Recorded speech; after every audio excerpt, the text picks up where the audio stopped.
Israel और Palestine की लड़ाई के बीच में बहुत सारे देशों ने अपनी बात रखी। यूएन में मीटिंग भी हुई और कुछ देश बहुत अग्रेसिव भी रहे। कभी कभी ऐसा लग रहा था कि ये वर्ल्ड वॉर का रीज़न न बन जाए, लेकिन अच्छी बात है कि फिलहाल सब शांत है और उम्मीद करते हैं कि शांत ही रहे। आज हम बात करेंगे वर्ल्ड वॉर 1 की। वर्ल्ड वॉर, विश्व युद्ध, पूरी दुनिया का आपस में लड़ जाना। तो क्या हुआ तब 1914 में जो पूरी दुनिया आपस में लड़ गई। हम खुशकिस्मत है कि हमारी जनरेशन ने आज तक ऐसी कोई चीज़ नहीं देखी है, लेकिन 1914 में ऐसा क्या हो गया था, आज उसी के बारे में डिटेल में बात करेंगे। कोई जल्दी नहीं, आराम से बात करेंगे। और इतना डिटेल में बात करने के लिए हमें चलना पड़ेगा 1914 में।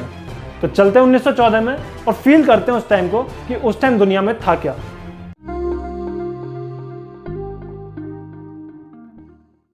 उस टाइम की बात करें तो यूरोप उस टाइम बहुत पावरफुल था और यूरोप की भी सबसे बड़ी पावर थी जर्मनी। जर्मनी ने उस टाइम जस्ट ब्रिटेन को पीछे किया था पिग आयरन और स्टील के प्रोडक्शन में, और इससे उन्होंने खुद को इकोनॉमिकली और मिलिटरली भी काफ़ी पावरफुल कर लिया था। उन्होंने दूसरे देशों से अपनी ट्रेड भी बढ़ाई और पिग आयरन की हेल्प से उन्होंने अपनी नेवल पावर को भी काफ़ी स्ट्रॉन्ग कर लिया। लेकिन यूएस और ज़्यादा पिग आयरन को प्रोड्यूस करता था, जिसकी मदद से वो उस टाइम तक खुद को एज वर्ल्ड पावर मार्क कर चुका था। इधर एशिया से भी 2 देश निकल रहे थे, पहला रशिया और दूसरा जापान। इन 2 देशों ने भी अपनी पहचान बनाई थी। रशियन इंडस्ट्रीज काफ़ी तेज़ी के साथ फैल रही थी और वहीं जापान, एक छोटा सा देश, उसने 1905 के रूसो जापानीज वॉर में रशिया को हराकर दुनिया में अपनी एक नई पहचान बना ली थी।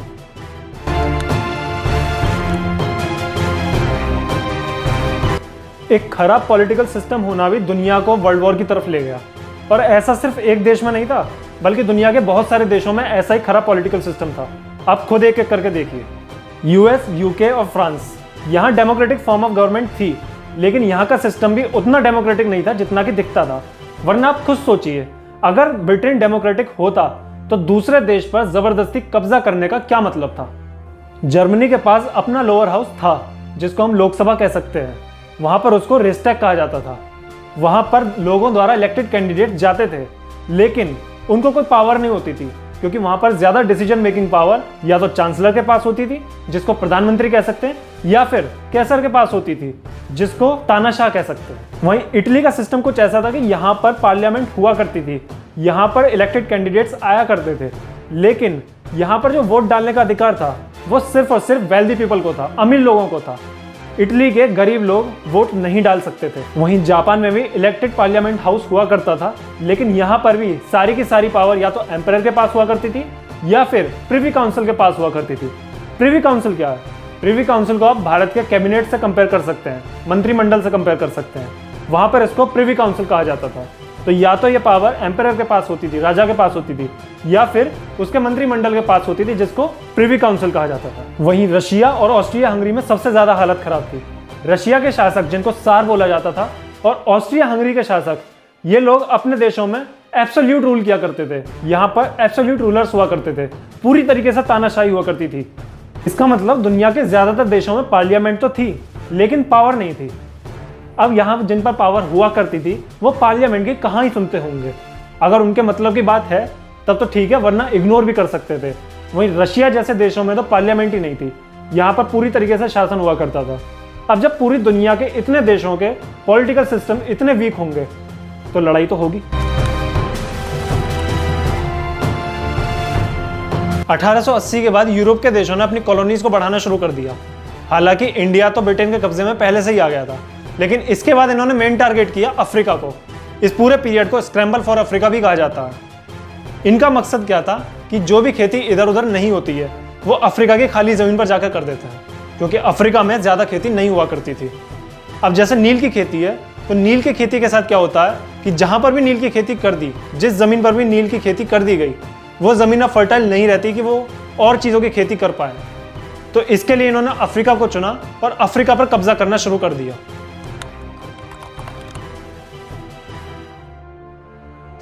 उस टाइम दुनिया में गुट भी बहुत बन रहे थे। कई सारे देश आपस में मिलकर अपने अलायंस को मजबूत कर लिया करते थे। इसमें 2 गुट बड़े फेमस थे। पहला द ट्रिपल अलायंस, इसमें ऑस्ट्रिया हंगरी, जर्मनी और इटली आया करते थे। दूसरा ग्रुप था द ट्रिपल एंटेंट, इसमें ब्रिटेन, फ्रांस और रशिया आया करते थे। अब वो देश जो आपस में अलायंस में हैं, उनके तो काफ़ी अच्छे रिश्ते हुआ करते थे, लेकिन उनके साथ दूसरे देशों के रिश्ते जो हुआ करते थे उनमें शक पैदा होने लग गए, क्योंकि उनके अलायंस तो मजबूत हैं। अब दूसरा देश अगर उधर से देख रहा है तो उसको लगता था कि क्या भरोसा किया जाए या ना किया जाए। अब धीरे धीरे जो यूरोप में पीस था वो खत्म होने लगा। जर्मनी और ब्रिटेन के बीच नेवल राइवलरी बनने लगी। जैसा कि मैंने आपको पहले बताया कि जर्मनी ने पिग आयरन का प्रोडक्शन करके खुद की नेवल पावर को काफ़ी स्ट्रॉन्ग कर लिया था।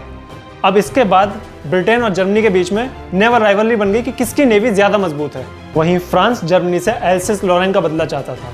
अब ये एल्सेस लॉरेन की कहानी क्या है?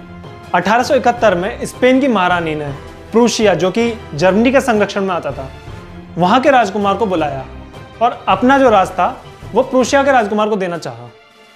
अब जब फ्रांस को ये बात पता लगी तो फ्रांस चाहता था कि स्पेन पर राज वो करे, तो फ्रांस ने अपने राजदूतों से प्रूशिया को ये कहवा दिया कि आप स्पेन में इंटरेस्ट ना लें, लेकिन प्रूशिया माना नहीं। अब उसके बाद फ्रांस ने प्रूशिया पर जंग छेड़ दी, लेकिन वो तो जर्मनी के संरक्षण में था। अब उधर की तरफ से जर्मनी फ्रांस से लड़ने आ गया और यहाँ फ्रांस की हार हो गई। इस हार के बाद फ्रांस को अपना बहुत ही एक fertile area Alsace Lorraine Germany को देना पड़ गया, और तभी से फ्रांस जर्मनी से इस चीज़ का बदला चाहता था। अब दुनिया के जो देश थे वो आपस में काफ़ी गुस्से में रहा करते थे। जर्मनी अपनी फॉरेन पॉलिसी को लेकर काफ़ी डिसअपॉइंट रहता था, क्योंकि जर्मनी चाहता था कि दुनिया में उसकी कॉलोनीज ज़्यादा हों, लेकिन वो हो नहीं पा रहा था।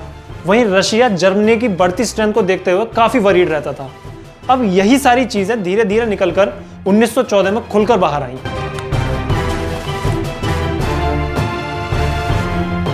अब बात करेंगे वो बड़े इंसिडेंट्स जिनकी वजह से फर्स्ट वर्ल्ड वॉर हुई। इसमें सबसे पहला आता है मोरक्कन क्राइसिस। दरअसल ये जर्मन्स की कोशिश थी अपना एम्पायर बढ़ाने की। 1904 में ब्रिटेन और फ्रांस के बीच एक अग्रीमेंट साइन हुआ जिसको द एंटेंट कॉर्डियल कहते हैं। इसके तहत फ्रांस ने ब्रिटेन की इजिप्ट में पोजीशन को रिकॉग्नाइज किया।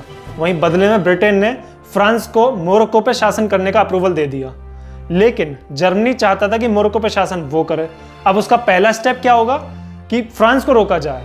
इसके लिए जर्मनी ने मोरक्को के सुल्तान से बात करी और उनको कन्विंस करने की कोशिश करी कि आप अगर इंडिपेंडेंट रहेंगे तो ज़्यादा अच्छा होगा। तब तो यही कहना था ना कि आप इंडिपेंडेंट रहिए। यहाँ जर्मनी ने मोरक्को के सुल्तान को कन्विंस कर लिया और इसके बाद इंटरनेशनल कॉन्फ्रेंस की डिमांड करी जहाँ मोरक्को का फ्यूचर डिसाइड किया जाए। इंटरनेशनल कॉन्फ्रेंस हुई और यहाँ पर फिर से ब्रिटेन और फ्रांस ने मोरक्को को कन्विंस कर लिया कि फ्रांस ही वहाँ पर आकर शासन करे, और यहाँ जर्मनी के लिए एक और डिसअपॉइंटमेंट मिली। दूसरा बड़ा इंसिडेंट हुआ 1907 में। एक दूसरे से नफरत करने वाले देश ब्रिटेन और रशिया अब एक दूसरे के साथ अलायंस में आ गए। इसमें सबसे बड़ा रोल प्ले किया फ्रांस ने, क्योंकि ऑब्वियसली फ्रांस के इन दोनों देशों के साथ बहुत अच्छे रिश्ते थे। दरअसल पहले क्या था, पहले ब्रिटेन रशिया को एक एंटी डेमोक्रेटिक कंट्री मानता था और इस वजह से पसंद नहीं करता था।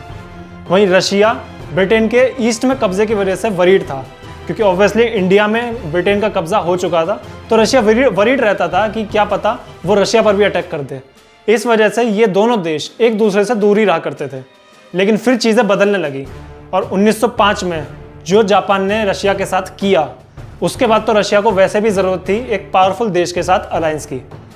और उसके बाद जब इन दोनों देशों के बीच अग्रीमेंट साइन हुआ तो रशिया के लिए एक बहुत अच्छी मूव थी, लेकिन जर्मनी के लिए एक बहुत ही हॉस्टाइल मूव थी, क्योंकि जर्मनी, फ्रांस और ब्रिटेन इन तीनों जैसे पावरफुल देश और तीनों ही जर्मनी को नापसंद करने वाले अब एक साथ थे। तीसरी बड़ी टेंशन हुई 1908 में बोस्निया में। बोस्निया टर्की का एक प्रोविंस था। दरअसल 30 साल पहले 1878 में कांग्रेस ऑफ बर्लिन ने एक बड़ा ही कंफ्यूजिंग डिसीजन दिया और उन्होंने कहा कि बोस्निया ऑफिशियली टर्की का ही पार्ट रहेगा, लेकिन यहाँ पर जो एडमिनिस्ट्रेशन होगी वो ऑस्ट्रिया हंगरी की होगी। बड़ा ही कंफ्यूजिंग डिसीजन था और यही प्रॉब्लम 30 साल बाद 1908 में बहुत तेजी से निकल कर आई। चौथी बड़ी टेंशन हुई अगादिर के पोर्ट पर, जो कि मोरक्को में है। दरअसल फ्रांस ने मोरक्को की कैपिटल फैज को ऑक्यूपाई कर लिया और वहां के सुल्तान के खिलाफ खड़े हो गए। अब जर्मनी तो चाहता ही ऐसा मौका था। तुरंत जर्मनी ने अपनी गनबोट द पैंथर मोरक्को के पोर्ट अगादिर पर भेज दी और वहां जाकर बैठ गए। अब जियोग्राफिकली समझा जाए तो मोरक्को का पोर्ट ये जो अगादिर था, यहाँ से ब्रिटेन का ट्रेड रूट जाता था और यहाँ आकर अब जर्मनी बैठ गया। अब ब्रिटेन करे तो करे क्या, वहां से तो ब्रिटेन जा नहीं सकता क्योंकि वहां जर्मनी बैठा हुआ है और जर्मनी जाने नहीं देगा। अब ब्रिटेन के लिए दिक्कत हो गई। बस यही यहाँ बात थी। पांचवा बड़ा इवेंट हुआ 1912 में, जब सर्बिया, ग्रीस, मोंटेनेगो और बुल्गारिया, जिनको लीग ऑफ बैल्कन्स कहा जाता था, इन चारों देशों ने मिलकर टर्की पर हमला कर दिया। किसी टाइम पर ये चारों देश भी टर्की के ऑटोमन एम्पायर का ही हिस्सा हुआ करते थे, लेकिन अब टर्की के खिलाफ लड़ने के लिए पहुंच गए। इस टाइम पर टर्की बड़ा कमजोर था, जिसको सिक मैन ऑफ यूरोप कहा जाता था। इन चारों देशों ने मिलकर टर्की को हरा दिया और बहुत सारी जमीन पर कब्जा कर लिया और कब्जा ही हुई जमीन को आपस में बांट लिया। एक साल बाद यानी 1913 में बैल्कन की एक और वॉर हुई। पहले जो बैल्कन की वॉर हुई थी और जो जमीन मिली थी, उस जमीन का जो बंटवारा हुआ था, उस बंटवारे से बुल्गारिया सेटिस्फाइड नहीं था।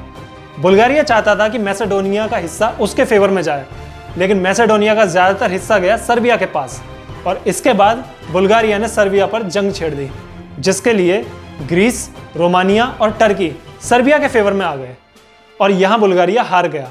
अब ना तो बुल्गारिया को मैसेडोनिया की जमीन मिली और बल्कि जो पहले जमीन मिली थी उसका भी बहुत बड़ा हिस्सा वापस देना पड़ गया। अब इतनी सारी बातों में आपने देखा कि किस तरह जर्मनी ज्यादातर बातों में बीच में आया और टेंशन बनी। इन सब बातों ने यूरोप में टेंशन बहुत ज्यादा बढ़ा दी थी और वॉर की हालत तो लगभग बनी चुकी थी, लेकिन ये सारी बातें भी अभी सिर्फ पेट्रोल थी।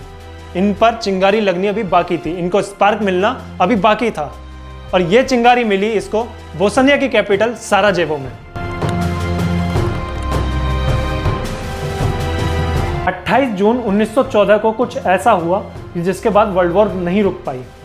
ऑस्ट्रिया हंगरी के प्रिंस आर्चड्यूक महारानी के साथ बोस्निया की कैपिटल साराजेवो में विजिट करने के लिए गए थे, जहां सर्बिया के एक टेररिस्ट गैव्रिलो प्रिंसिप ने उनका मर्डर कर दिया, जिसके बाद ऑस्ट्रिया हंगरी ने पूरी तरीके से सर्बिया को ब्लेम किया।